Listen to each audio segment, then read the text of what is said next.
Well, Will was really cool to hike in front of me, and I gave him a bell.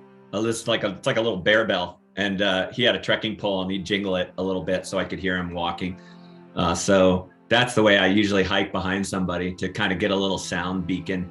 And then also I use what blind people call flash sonar, which is a kind of echolocation where you're clicking or you're tapping your trekking pole, and those sound vibrations will bounce off of objects, rocks, trees, shrubs, signs, whatever you're trying to detect, and then they bounce back at you and they give you information in terms of the kind of sound that you're hearing, so you can make decisions about what's in front of you.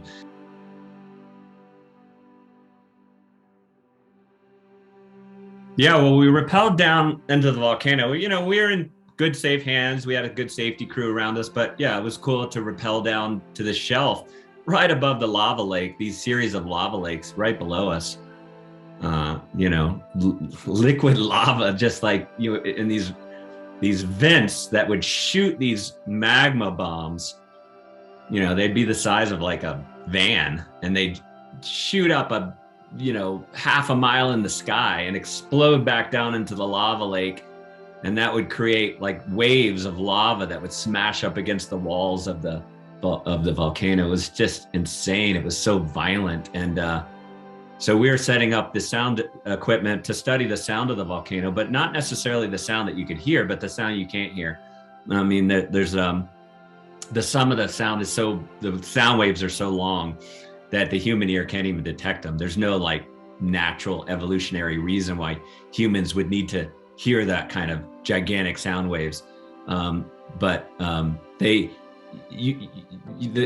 of the interesting things is we were trying to figure out whether we could detect those huge long sound waves. And yes, you could, but you didn't really detect them as sound. They were more like these shock waves, like these pressure waves, these pressure changes that you would experience like in your body, like in your fingertips and in the cavity of your chest and your brain and your eyes. It was really kind of crazy.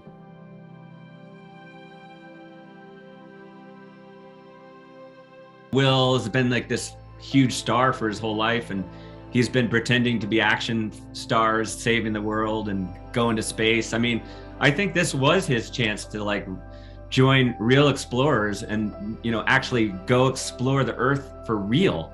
I mean, and you got to realize, when you're the star of a set, stepping into the real world and rappelling down into a volcano, or submerging a kilometer down beneath the surface of the ocean.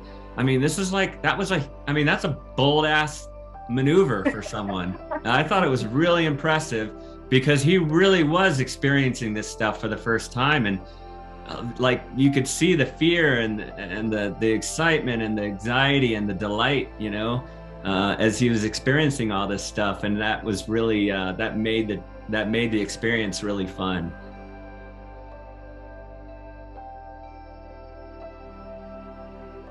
Oh boy. My next adventure, one notable thing, I have a friend from Ecuador.